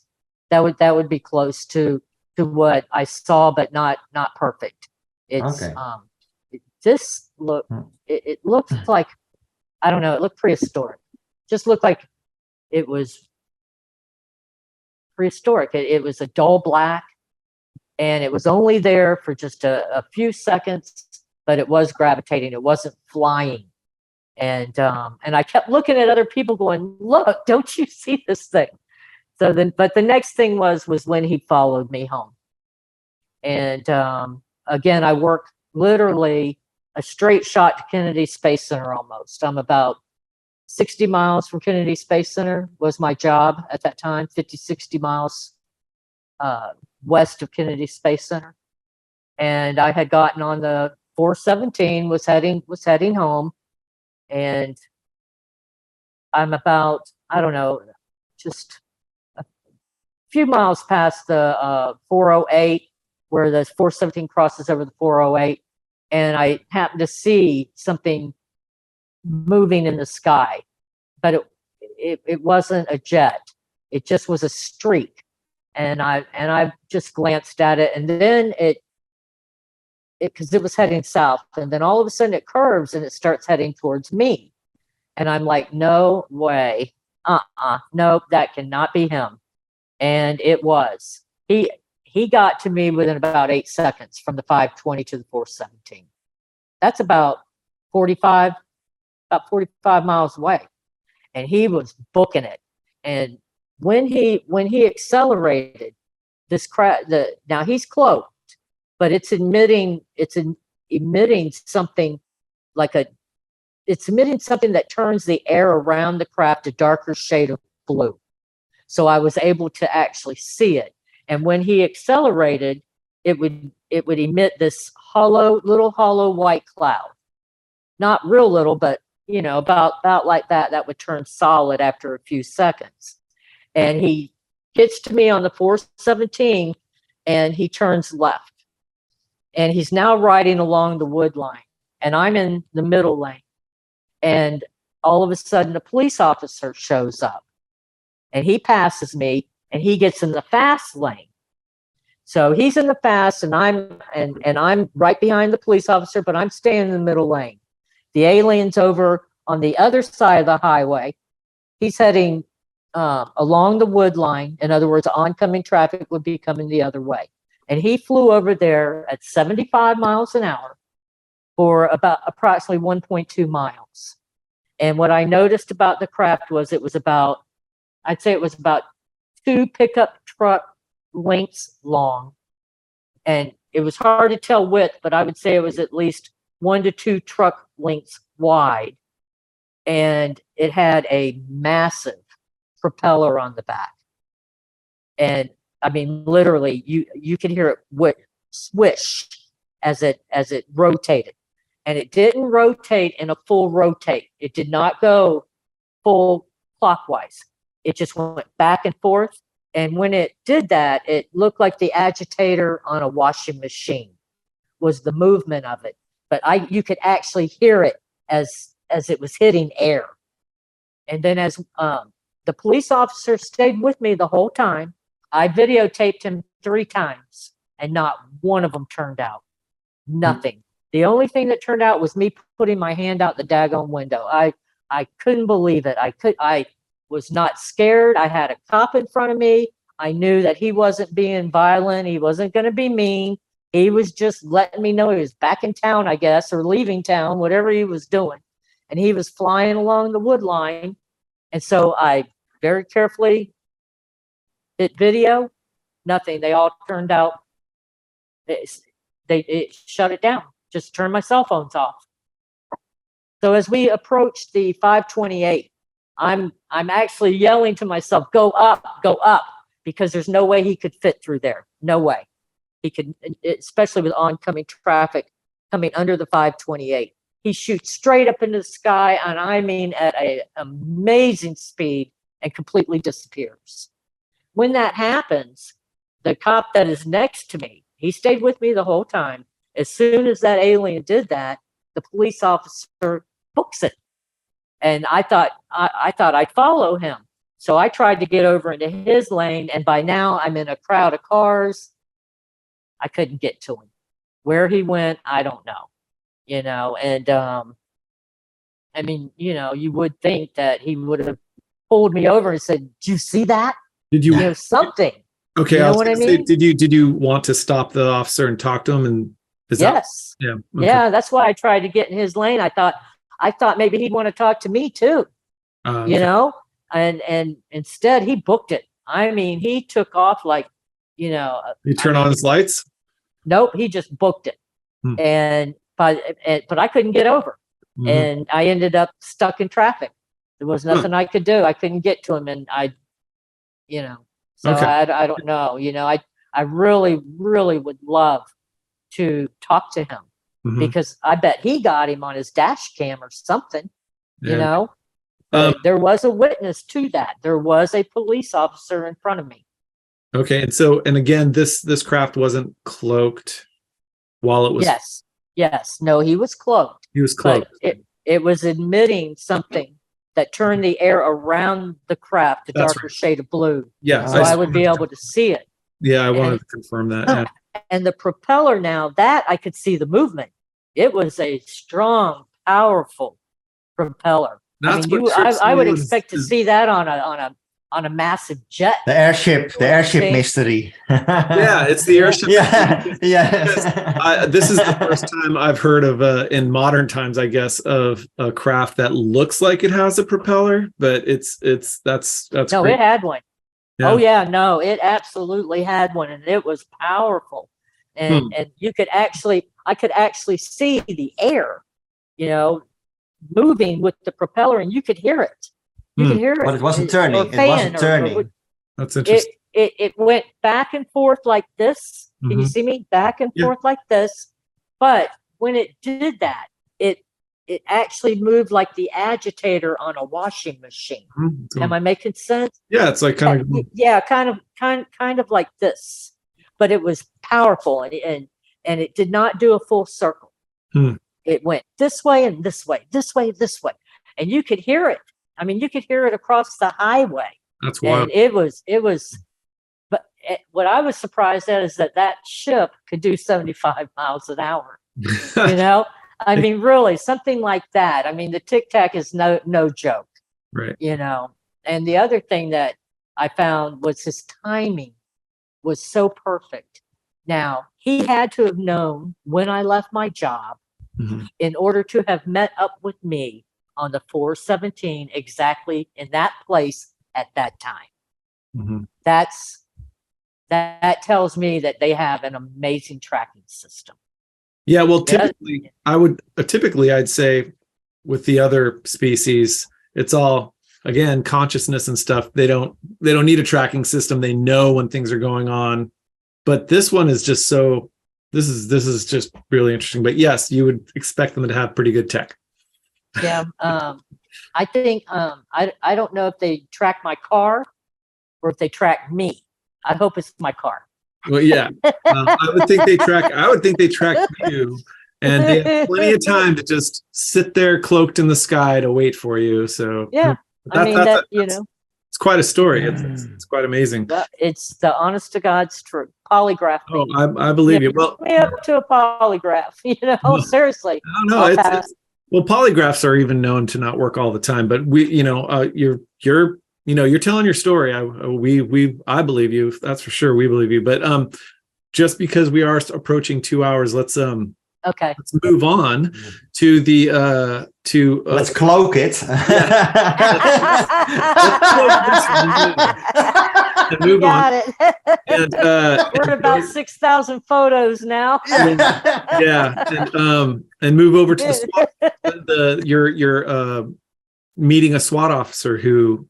That he knew about some of this stuff. He sure did. I had and I'll try and be quick because I know that everybody's been real patient, been online here. Oh no, take your time. Wow. Just because we're almost done anyway, so just take your time. Okay. I had received a FedEx check. I believe it was $2,500 in the mail. I mean, FedEx delivered it. Well, of course, I knew it was a fraudulent check. I mean, nobody owed me that kind of money. I even, the next day, even called the company up to let them know that checks were being forwarded out to people. And she said, yeah, we know. We're getting lots of calls. And I said, well, I just wanted to let you know, just in case you didn't. So as the week went on, though, I start getting text messages. So now not only does this person have my address, they got my phone number. And he's texting me, cash the check, do this. And he was getting aggressive where he was texting me by the time I called the police multiple times during the day, I mean, it just, and he was getting more violent. You know, I just felt that his aggressiveness was out of hand at this point. Red flag. And it scared me that he had my address, he had my phone number. So I called the police, and this young man came out. And I told him what, you know, I invited him in, you know, and I told him what was going on. And he goes, "You didn't cash the check, did you?" And I said, "No, of course not." And I said, and he goes, "Oh, good, because I'd have to arrest you if you did." And I'm like, "Oh, great, I turned my own self in." So I went and got the check, and I gave it to him. It was still in the FedEx package. And he goes, "Okay," and he tore it up in front of me. And that was basically about it. He said, "Look, these people that work," he goes, "most of these people are overseas." And he goes, "And just ignore him, you know, block him the best you can." And he goes, "And don't worry about him." He goes, he's not going to do anything. We get this all the time. And I said, "Okay." And, you know, and I had shown him the text messages. So as we're walking out the front door, we walk out the front door, and he kind of shuffled his feet a little bit, like he wasn't quite ready to leave yet. And he kind of looks up, and he looks at me, and he looks up again. He's kind of like looking out, you know, just out into the sky. And he goes, "You know," he goes, "whenever anything weird happens around here," he goes, "I tell my girlfriend and the guys I work with that it's the aliens." And you know me, I mean, I'm just kind of like, "No, you know, come on." Why do I look like an alien or something? You sure do get a lot of that, don't you? Oh my God. Or there's just a lot there in Florida, a lot of crazy stuff going on. So I looked at him and I said, "Are you talking illegal aliens?" And he looked at me, he goes, "No, the other kind." And I said, he just kind of stood there waiting. And I'm like, now how would this guy know, you know, about the alien? So I looked at him, I said, "Do you want to see a picture of a UFO?" And he goes, "I would love to." And I said, "All right." And I said, I pulled my cell phone out and I showed him the UFO in the cloud. And he goes, "Wow." Well, I had a real long driveway. That house, like I said, was big, you know, a big yard. And so I'm walking out with him, and because he's wanting to know everything, and I tell him everything that had gone on, what I've already told you guys. And I had told him about the encounter in the backyard. And he looks at me, he goes, "Why didn't you call us?" And I said, "Because he would have killed all of us. He would have annihilated us." And he goes, "I'm SWAT." And I said, "I don't care." I said, "I'm telling you, if you guys had shown up here, you know, loaded weapons, pointing them at those aliens," and I said, we'd all been dead. Now, that was another thing. Luis and those other two guys agreed on that. They agreed on that they would have, yes, they agreed that they would have killed all of us if I had called SWAT. Because I wouldn't think that. that. The chances were very great that we would have all died. And so he said, I made the right decision not to do that. And I will stand by that to this day, that it would have been a very bad decision to point guns at the aliens. I don't care what anybody says. I'm going to stick by that. What I did was the right thing to do. Yeah. And so anyway, he pulls out his card and he puts his arm around me and he goes, "Keep my card." And he goes, "If he shows back, I will come here and I will protect you." And I thought that was so sweet, you know. And he was holding me, you know. He's like, "I don't want you to worry." He goes, "I live close by here." And he goes, "And I will be here." And he goes, "And I will protect you." I just thought that was so Very sweet. chivalrous man, and very brave to the very end if he had made it. Yeah, right. And I still have his card. I kept his card. Yeah. You know, I just thought that the sincerity with him, there was in the way he acted. I mean, he's the one that brought up aliens, but his sincerity, and I just had that sixth sense that they see things that, you know what I mean? They see things. They see things we don't. That's correct. They see them. Yeah. And I just thought that was like I said, I greatly appreciated him being so sincere and kind and understanding. Yeah. You know, and like I said, I still have his card. I still have it. Yeah. Well, that was nice of him. And then moving on from that, unless there's any other questions about the SWAT officer, the sliding glass doors opening. Oh, that was good. Yeah, that's my, you know, even within my own household, there are non-believers. Okay, even I mean, you know, hey, you know that. My brother being one of them, and right before we moved, the sliding glass doors. Now these were older sliding glass doors. They never slid on their own. Okay, you had to really pull on them to get them to open. And I had walked by and I'd seen them open, and I thought, oh, that's not right. And I thought, well, maybe someone had gone out there and left them open, and that's just also not right either. Everybody was very good about closing doors. So I went over and I closed them. It happened again next day or the day after that. And, you know, now I'm starting to get a little suspicious as to what's going on, because there's no reason these doors should be open. And then this went on for me for about 2 weeks. Huh. I come home from, you know, just off and on. I mean, it wasn't all the time. It was like once a day, you know, walk by and they'd be open, and you just like, you know, and this is not something that had happened in any time. This entire time we lived there, it just seemed to be happening. We had taken the fence up. I apologize. We had pulled the fence up, so there was free access to the back porch at that point. And but we never saw people in there. There wasn't anything going on. Nothing was missing. The dogs didn't bark. You know, the dogs weren't even going outside. I mean, it was just odd. So I came home from work one day, and our kitchen faces, you know, overlooks the living room, and my brother was sitting on the couch, and he goes, have you noticed the sliding glass doors being open? So even he started noticing, and I said, yep. I said, it's been going on a couple weeks now. And he goes, well, what do you think that is? I said, well, what do you think it is? And he goes, oh, it's not aliens. I said, all right. I said, do you see anybody walking around in the house? And he goes, no. I said, did you see anybody open the doors? No. Did you see anybody close the doors? No. And I said, then you tell me what it is. And it was the same house. The same house. Same house. Same house. Tell me what it is. And this went on up into about the week right before we moved. And this was happening about 2 and 3 times a week, but there was nothing ever taken. Nobody ever said or saw anything, nothing. But they don't close the doors. They just would leave them open. You know, now, do I know it was aliens? No, but what can come inside your house and you don't see it? And you don't talk to the people who live in that house today?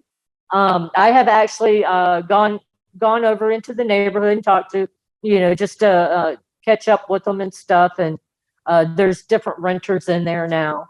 And I have asked the other neighbors that own the 2 houses on the other sides, and they said no, they'd never seen anything. But one of the neighbors, an older gentleman, really nice guy, he said, so why would you want to let everyone know where the aliens are? I thought it odd, you know, why do you want, I mean, it was kind of, it wasn't like, are there aliens out there? Or, you know what I'm saying? It was kind of like, why do you want people to know where they're at? I don't want them to know where they're at.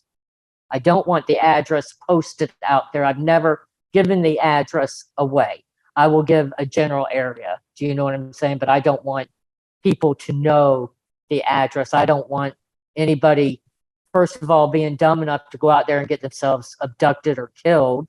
And I don't want the aliens to be subjected to a lot of people going out there trying to hunt them, you know. But I mean, so like I said, I've never actually given the actual address. But yeah, I thought it odd. And with him, if you would look in his backyard on Google Maps, there's a weird symbol that sits in his backyard. It's kind of strange. What Like can you people tell? Yeah, away. I'll send it. I'll send it to you. Yeah, Right. I don't know. But even John Gagnon pointed that out. He goes, "Have you noticed the neighbor's backyard?" And I said, "No." He goes, "Go on Google Earth and look." And so I did. And I'm like, "What is that?" You know, so it just makes you wonder if that's not some kind of symbol telling them where they need to land. I don't know. Or it's contact and they went to the wrong house. Yeah, maybe. I don't know, but you Went know, to it's your kind of like house. kind of like one of those Yeah. yeah, they missed who went to my house. Yeah. It reminds me of Wrong a crop. number. It reminds me of a crop circle, but it's just odd that somebody who has such a beautiful yard has that in their backyard. And that was next door or across the street. It would be 2 houses over from where I was at. Okay. Yeah. Yeah. Adam, you were Not- just gone, but it- she was saying that the neighbor a few houses down had a weird big, it was a symbol in their backyard on the lawn or something, or interesting. And wow. She'll send us a picture of that, so I'll throw it. I'll send it. Yeah. I'll That's go on really Google Earth and interesting. get it, but it's Yeah. just kind of creepy. Yes. You know, that you would have such a beautiful yard, and he works in his yard all the time. Yeah. I mean, that's how I knew him. I mean, he's always out there. Yeah. And then you see this in his backyard, and you're like, why? You know what? Why? I mean, that's ugly. Yeah. You know, I don't know. Yeah. To each their own. Well, after that, that's pretty much, that looks like it's one of your last events. And after that, it's, you spoke at the library and the attendance log was stolen, which is Yeah. weird. Well, not only was the attendance log, well, there were a lot of what I believe military personnel there, plain clothes, but What was the event? a lot, me speaking. Just you speaking. Hmm. Okay. Yeah. And a huge crowd showed up. Wow. And probably, I don't know how many people were there, but it was packed.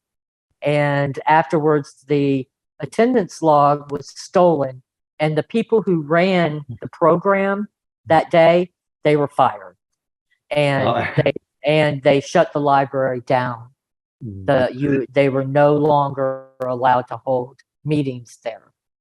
Wow. And I thought that odd, and I felt so bad. I felt like I had brought that on. That is strange. Yeah, I mean, there were MUFON meetings held there all the time. I mean, this was a meeting place, and they asked me, if I would mind coming over and telling them about my experience and what had happened. And I said, no, not at all. And it packed. The place was packed, and I thought it went real well. Everything seemed fine. And then I get an email, 3 or 4 days later, that the attendance roster had been stolen. Where people signed in. Yeah. They have a log where you sign in when you show up at the meeting. Yeah. That had been stolen, and that they were let go. Mm-hmm. And this meeting, was it sponsored by MUFON? This was in. I assume so. You were invited by MUFON. I was invited by Diane Law or something like that. And she has an affiliation with MUFON? I think so. I think so. Yeah. Interesting. Wow, that's fascinating. Yeah, and Jeff, who was attends the meetings over there in Palm Bay. Mm-hmm. He came over there. He kind of protects me, as you want to say. Okay. He's kind of like makes sure that I'm safe and stuff. Your like guardian that. angel. And yeah, kind of like my guardian angel, and also if people have questions that I can't answer, mm-hmm. Jeff can, from the technical point of aspect of things. Yeah. Very highly intelligent man, and very very nice guy, and I appreciate him having showed up over there. Well, that is very suspicious and another head scratcher. Yeah, I thought that was odd too. Why would somebody want the attendance roster? It was actually a little scary. Well, I was going to say, if there were government guys there, I wouldn't suspect them to put their names down on an attendance roster. But yeah, me either. But if they did, then maybe that was it. But I would not suspect them to. It might have just been the MUFON members that were signing in. I don't know. That's I honestly don't know. crazy nonetheless. And so from Well, there, you know, a lot of the MUFON members are former military, right? I mean, you do know that, right? I don't think I did. I think I knew like the top guys are engineers and so forth. Like Jan Harzan was one of the engineers at the Ben Rich conference where he said we can take ET home now. But yeah, that's interesting. Yeah, no. Whenever I went and spoke at a meeting, which was like 3 times, there were a lot of government people there. Huh? Well, that's amazing. Well, let's move on to the last thing. Your Discovery Channel interview. I saw that. It was a very short segment with but it was right off the top though. You were the first one. but and that was it. He mentions my name a lot. Yeah. But was there anything special about that interview? I mean, I'm sure they got tons of information, but it was a very small piece. Yes, it was. But I'm sure you told them almost everything we've heard today, and and their main thing is just your alien encounter. And that's right. That's John Gagnon, they interviewed easily an hour and a half. I was there. I was sitting on the bench, waiting my turn actually, and John was he was upset that all they did was show his photo. They didn't talk about anything that John had talked to them about. Mm-hmm. And I mean, it's not it wasn't, my movie. It wasn't my video. We had no editing rights. I mean, there was nothing. So, were they, I sometimes wonder if they were blocked. Yeah. You know what I mean? In other words, they were not allowed. Maybe. Yeah. I don't know, but I found it very odd because, I mean, they flew all the way in from New York. And that's a lot of money. Yeah. They stayed in hotels. Mm-hmm. Well, so to me is at the very least they didn't spin your event to be negative or like you were lying. So that's no. I thought they did a good job in showing the Tic Tac, how big it was, its size and everything like that. And then they compared it to the Navy sighting of I believe Commander Fravor, his video, and they did a comparison, which pretty much, they were telling you it's the same ship, and I knew that. I already know that. I know that for a fact. Okay. But yeah, I thought overall though they did a decent job. But yeah, there was a lot more. It just was cut down. But again, it's not my movie. Right. I mean, they can do what they want to do and show what they want to show. And maybe they felt the other story that was connected with it was more interesting. And that's fine. I get that. Yeah. Well, if those production things or those productions, typically it's get more than enough than you need, and then you can cut it up as you need. But to have more is better. And of course, again, the story for that particular segment was alien encounters, and you were the star for that one, so there's probably not a lot of reason to show John, but I can understand how he been a little upset. It happens all the time when did you see it? Did you see it? Did I? Yeah. Oh yeah, I watched the Discovery thing. I like I said, hers was in the beginning, and it was a short segment, and then you had like 2 or 3 others, and I was like, oh, okay, well then. Yeah, then maybe we can edit it in. Yeah. I'll they see let it. And hopefully, we won't get binged for using their stuff. Yeah. Oh, whoa! Be careful on that one. Yeah. Well, it's. But you know what? There's stuff. Otherwise, we get fired too. Yeah. Their stuff though is my stuff. Well, either way, it's very fascinating. So, with that, any final thoughts, Adam or Rem? No, I want to thank you, Trish, for your honest and genuine story.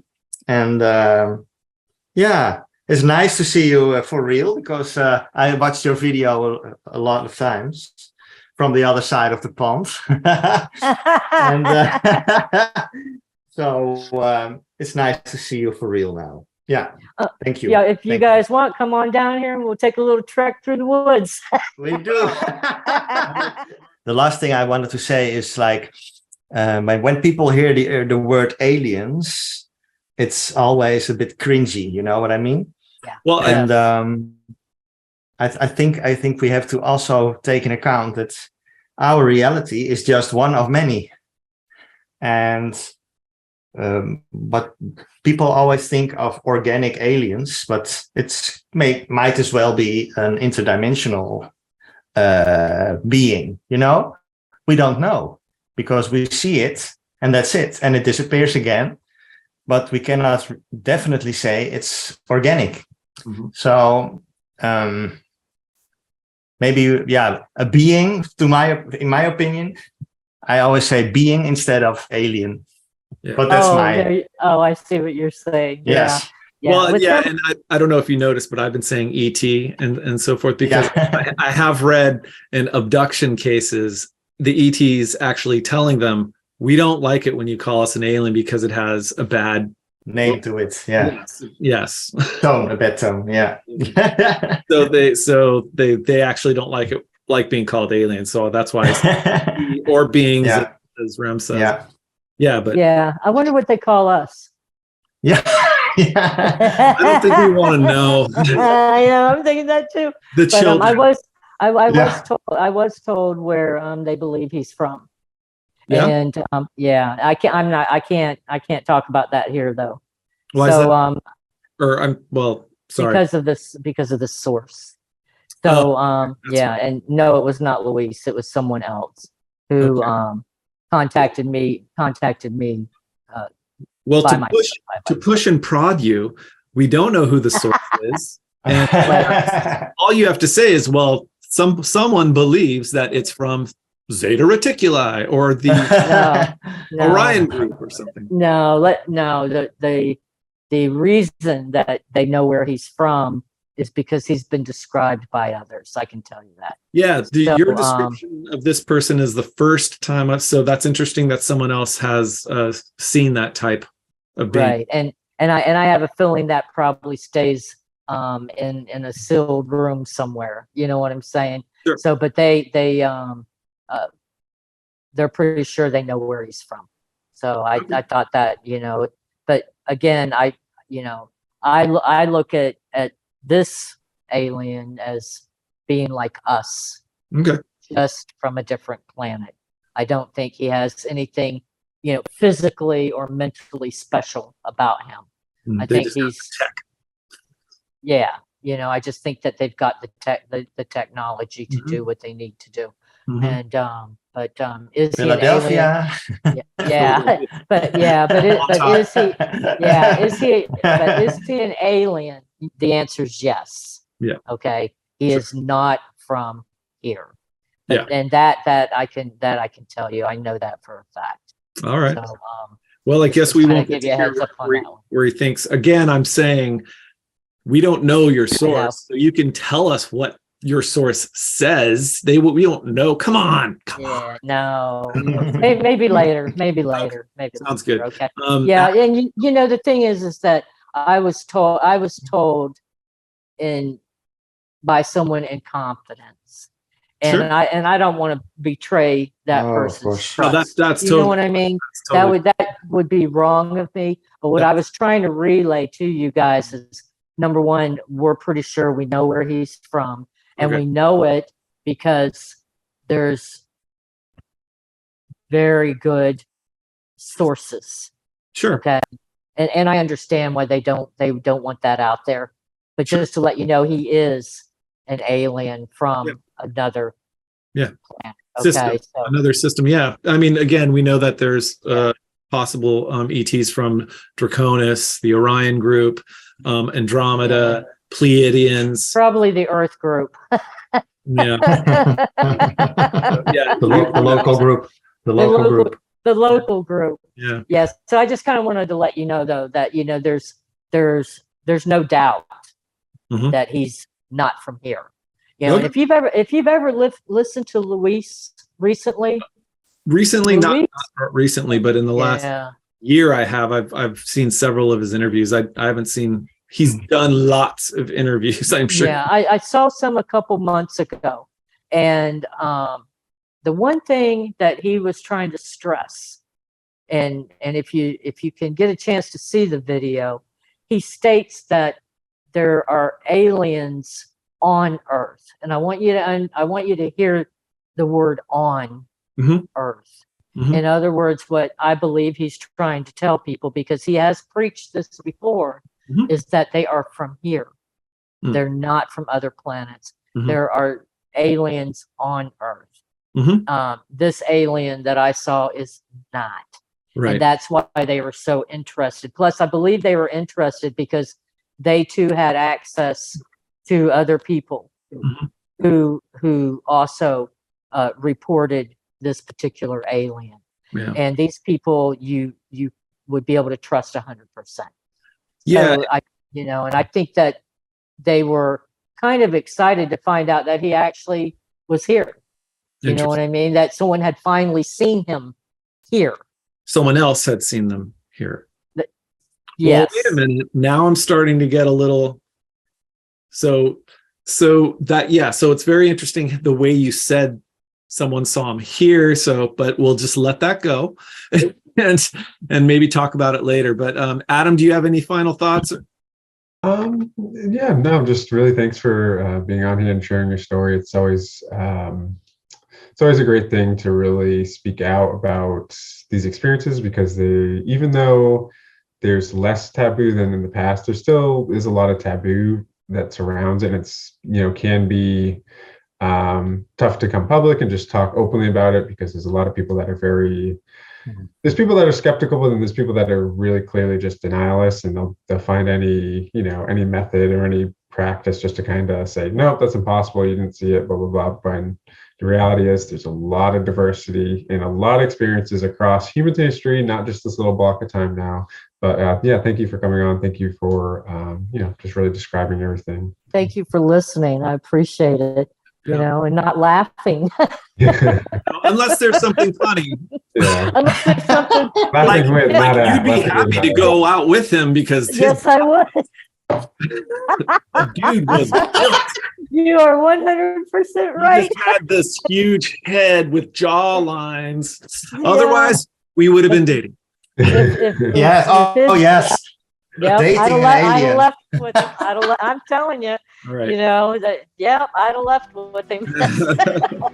Thank you again very much, and have a great holiday, and we'll talk again. Thanks again. It was great meeting Thank you. all of you guys. Merry Christmas, okay? Merry Christmas.